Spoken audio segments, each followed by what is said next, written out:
Juger, c'est prendre le temps.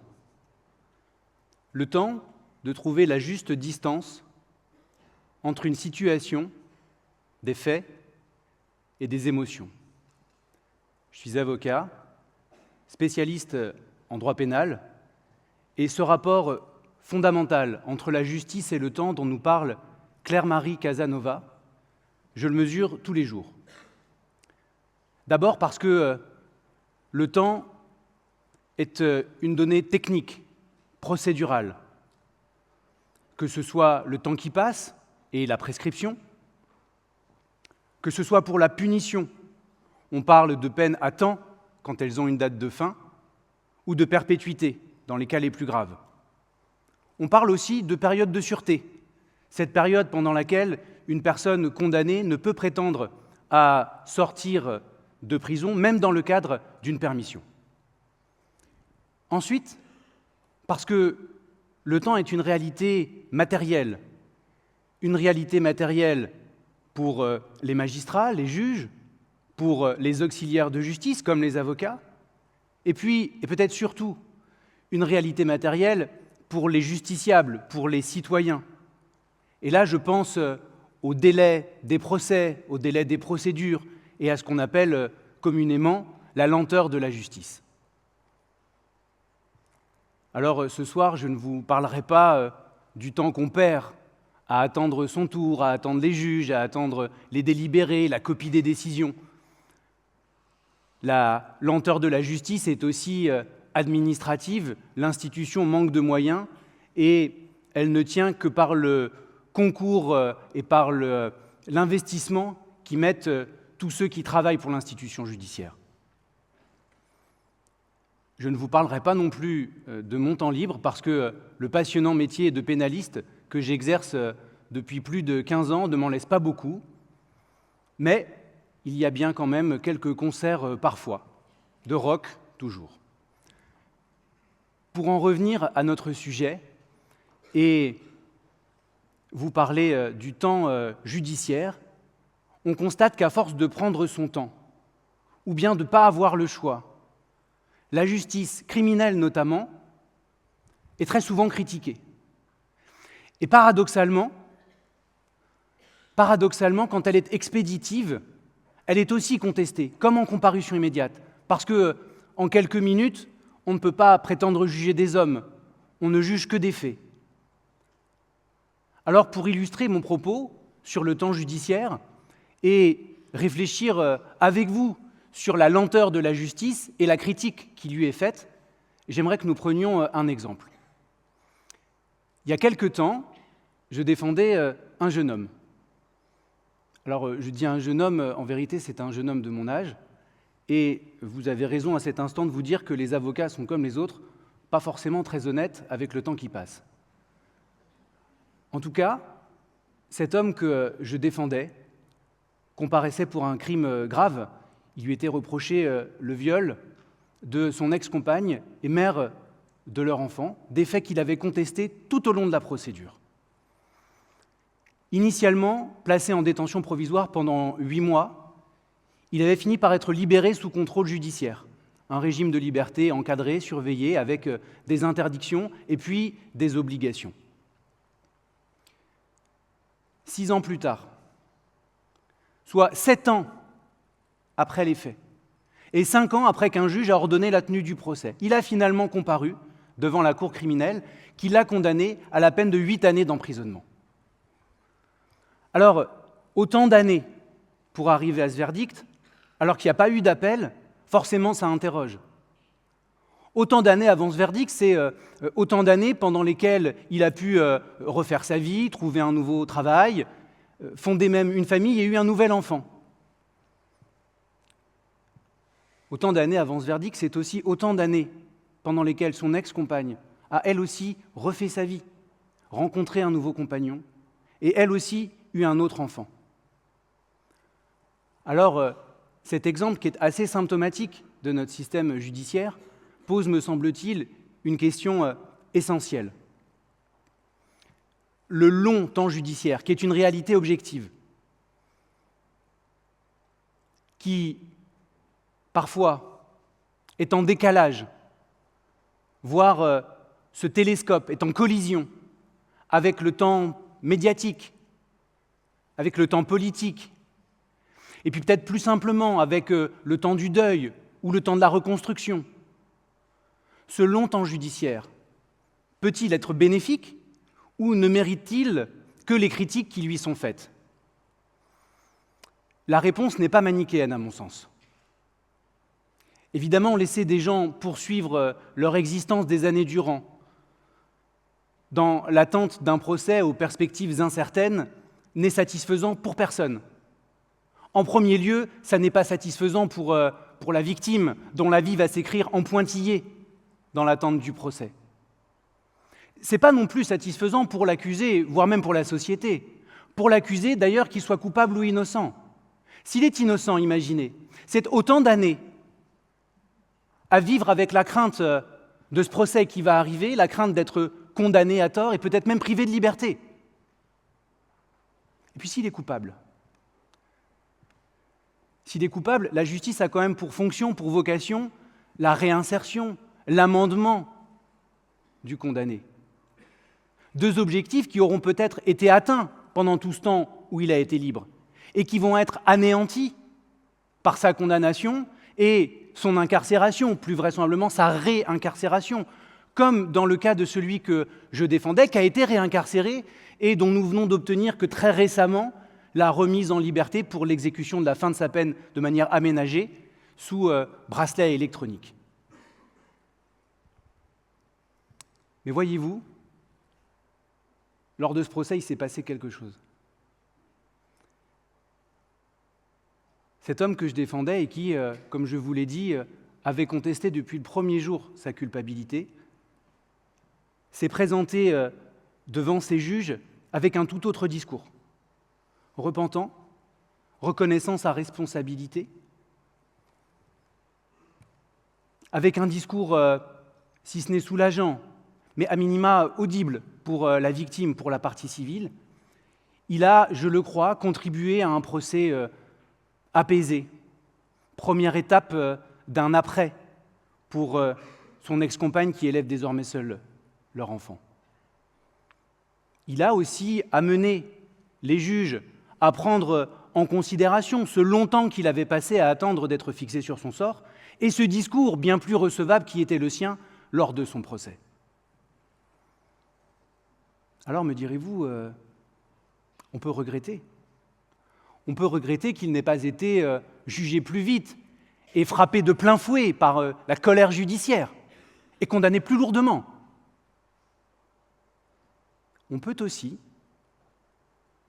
préférer ce procès plus lointain, mais aussi plus serein, où chacun aura été entendu sans excès, où l'accusé aura reconnu sa responsabilité, ce qui n'est pas rien, cheminer vers la partie civile, et puis cheminer en somme vers la vérité judiciaire.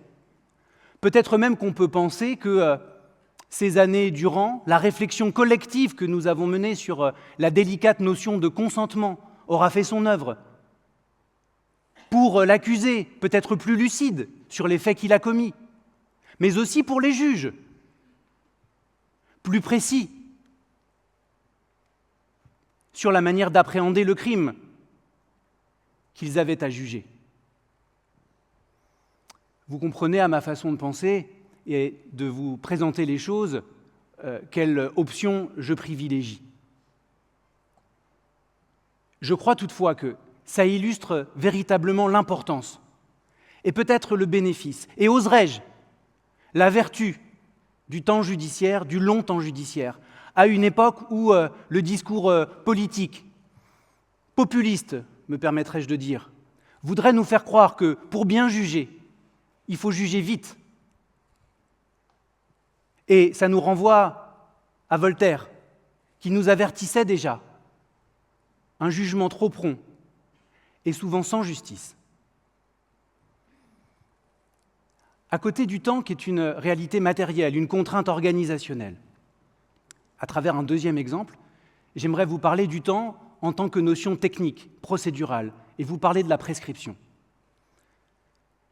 La prescription qui se définit comme ce temps qui enserre les poursuites pénales, ce temps dans lequel une plainte peut être déposée, elle est recevable, une procédure peut être engagée et puis, le cas échéant, un procès peut avoir lieu.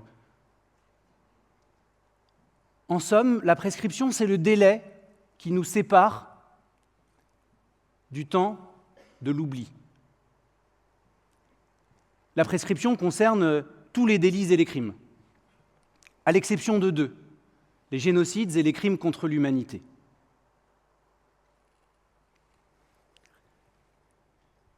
Cette prescription, cette notion qui n'est pas facile à appréhender en matière de crimes sexuels, puisque c'est de ça que nous parlions, peut aller jusqu'à 30 ans, à compter de la majorité de la victime, lorsque les faits ont été commis quand elle était mineure, soit possiblement plus de 40 ans, 45 ans après les faits. Et là, vous voyez que la question du rapport au temps et à la justice se pose sous un angle différent. La question, c'est est-ce qu'il est satisfaisant qu'on puisse envisager des poursuites autant d'années après les faits ? Sans compter qu'il va falloir le temps de l'enquête, le temps de l'instruction, et puis le temps de l'organisation du procès dont je vous ai parlé tout à l'heure. Alors je sais, spontanément, la réponse semble aller de soi. Permettre qu'un jour, un type qui a commis un crime soit condamné par une juridiction criminelle, ça pose de problème à personne, c'est vrai. Mais à bien y regarder, les choses ne sont pas si simples. Comment prétendre à une bonne justice autant d'années après les faits ? Qu'en est-il de la preuve ? Comment organiser une défense, puisque je suis avocat, sérieuse, efficace, lorsque l'accusation ne va reposer pour l'essentiel que sur la parole donnée ? À plus forte raison en matière de crimes sexuels, parce qu'il n'y a pas de témoins. Et puis quel sens pour le procès ? Et même quel sens pour la peine, quand peut-être, on peut le souhaiter, les uns et les autres ont trouvé le chemin d'une existence qu'on espère apaisée. Alors le propos est polémique, je le sais, et vous allez certainement penser que je ne me place que du point de vue de la défense. Et vous avez raison. Vous avez raison parce que c'est le rôle qu'on me confère le plus souvent. Mais regardons ce qu'il en est de la victime. Regardons-le ensemble, et je peux en parler parce que je suis aussi avocat de partie civile. La question que je veux vous poser, c'est est-il raisonnable de laisser penser que des poursuites sont possibles, qu'un procès va avoir lieu et qu'une condamnation va intervenir, alors qu'on sait déjà qu'on va se heurter à la problématique exigeante de la preuve ? Quel effet ça fait de recevoir un avis de classement sans suite ou bien une ordonnance de non-lieu ? Parce que, faute de preuves, on aura décidé qu'on va s'arrêter là. Qu'en est-il du douloureux procès devant la cour d'assises qui va se terminer par un acquittement au bénéfice du doute ? Parce que là encore, faute de preuves, la démonstration de la culpabilité n'aura pas pu se faire. Il faut, je le crois, avoir accompagné des victimes, des parties civiles dans ce douloureux processus judiciaire pour mesurer l'effondrement, l'injustice même, que cela représente d'être confronté à ce que l'on vit comme l'échec, purement et simplement, l'échec du processus judiciaire parce qu'on n'aura pas réussi à aboutir à une condamnation. Ma conviction profonde, ici, c'est que le temps n'est un allié pour personne et qu'en se hasardant si tardivement à envisager des poursuites, on s'en remet à ce que l'on pourrait appeler la loterie judiciaire. Et que voyez-vous, même si c'est contre-intuitif, le danger guette, même lorsque les faits sont reconnus par celui qui est mis en cause. Je vous parlais de prendre un deuxième exemple. Je viens d'apprendre il y a quelques mois le suicide d'un client que je défendais, contre lequel une procédure d'instruction avait été ouverte il y a 1 an et demi, pour des faits de viol, là encore, commis il y a plus de 30 ans, quand lui en avait à peine 15. La réviviscence des faits, quand il a été interrogé en garde à vue. Le fait d'être confronté à la douleur, évidemment, de la victime. La crainte d'une sanction lourde, crainte irrationnelle, parce que, compte tenu du très jeune âge qui était le sien au moment des faits, et compte tenu du fait qu'il avait passé tout le reste de son existence sans commettre la moindre infraction, tout cela aurait certainement conduit à une peine très mesurée. En tout cas, cette crainte a abouti à ce qu'il commette le pire, rongé par la culpabilité. Et je me demande si il n'aurait pas été tout aussi satisfaisant de considérer qu'un procès n'avait plus de sens, autant d'années après les faits. Surtout qu'en décidant d'ouvrir une instruction, on ne faisait que rajouter du temps au temps, et que peut-être était venu le temps du pardon. Je sais le propos polémique, alors plus encore dans le cas de mon client suicidé, voyez-vous. Lorsqu'il a été interrogé, il a reconnu les faits qui lui étaient reprochés sur la plaignante. Puis il en a reconnu d'autres, commis à la même époque sur la sœur de celle-ci.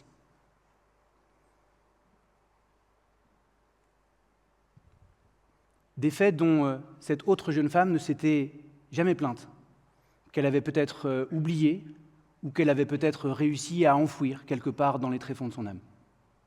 En tout cas, voici ce qui s'est passé. Quand elle a été confrontée aux aveux de son agresseur, elle a été quasi immédiatement, presque dès le commissariat ou la gendarmerie, en proie à une terrible décompensation et a plongé dans une profonde dépression. Alors le bilan de mon exemple, c'est un suicide et une dépression. Et je ne vais pas tirer de conclusion à l'emporte-pièce sur la base de cet exemple, mais je me dis simplement que lorsque chacun a réussi à vivre avec ses douleurs, son passé, ses traumatismes, est-ce qu'il est sain que ce soit toujours la justice et pas d'autres institutions, toujours la justice qui puisse être le réceptacle de ces douleurs, au risque de rouvrir des plaies béantes et puis de bouleverser des vies qui, bon an mal an, avaient quand même fini par trouver une certaine forme d'équilibre. En somme, je me demande tout simplement si, dans mon exemple, le remède n'est pas pire que le mal. Allonger encore et toujours les délais de prescription, c'est pourtant le chemin que nous prenons. Dans son rapport rendu public en novembre 2024, la Civise, la Commission sur l'inceste et les victimes de violences faites aux enfants, préconise l'imprescriptibilité des crimes d'agressions sexuelles et de viols commis contre les mineurs. Et pourtant, je ne sais pas si vous le savez, mais les acteurs du monde judiciaire, que ce soit les avocats, mais aussi les magistrats, les juristes, les enseignants, sont globalement plutôt contre cette notion d'imprescriptibilité et militent pour autre chose que l'on appelle l'indispensable prescription. Et dans son ouvrage « Éloge de la prescription », mon excellente consoeur Marie Dosé écrit la chose suivante. « Il n'est pas de postulat plus dangereux que celui selon lequel toute mémoire serait vertueuse et tout oubli préjudiciable. » Observation absolument pas relayée par nos dirigeants ou dans les médias, mais de mon point de vue tellement juste. Alors, si ce soir je devais conclure ce qui n'est pas une plaidoirie, mais qui y ressemble peut-être, j'aimerais vous livrer la réflexion suivante. Ne prenons le temps de juger que lorsqu'il est encore temps. Je vous remercie.